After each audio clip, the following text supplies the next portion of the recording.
ભાવનગરમાં વર્ષ 2025માં મેડિકલ કોલેજમાં બનેલી રેગિંગ ઘટનામાં દોષિત 4 વિદ્યાર્થીઓ અંગે યુનિવર્સિટીએ સજા સંબંધિત મહત્વપૂર્ણ નિર્ણય જાહેર કર્યો છે। કુલપતિના જણાવ્યા પ્રમાણે માર્ચ 2025માં બનેલી ઘટનામાં રેગિંગ કમિટીએ પહેલા 2 વર્ષની સજા ફટકારી હતી અને બાદમાં વિદ્યાર્થીઓએ અપીલ ઓથોરિટી સમક્ષ રજૂઆત કરી અને કોલેજ તથા વિદ્યાર્થીઓને સાંભળીને સમીક્ષા કરવામાં આવી હતી।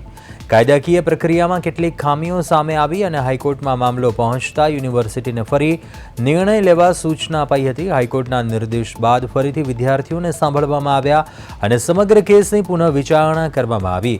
યુનિવર્સિટીએ સ્પષ્ટ કર્યું છે કે સજા માફ કરવામાં આવી નથી, પરંતુ પરિસ્થિતિ અને વિદ્યાર્થીઓની શૈક્ષણિક કારકિર્દીને ધ્યાનમાં રાખીને સજા સમયગાળા અંગે નિર્ણય લેવાયો છે।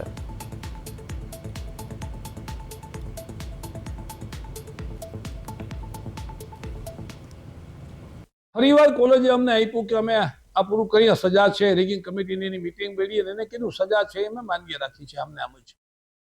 ત્યાર પછી એ દરમિયાન વિદ્યાર્થીઓ હાઈકોર્ટમાં પણ ગયા અને હાઈકોર્ટે ફરીવાર ડાયરેક્શન આપ્યું કે યુનિવર્સિટી નિર્ણય લે। ત્યાર પછી હાઈકોર્ટના આધારે ફરીવાર વિદ્યાર્થીઓને અમારે સાંભળવાની દિશા મળી હાઈકોર્ટ તરફથી।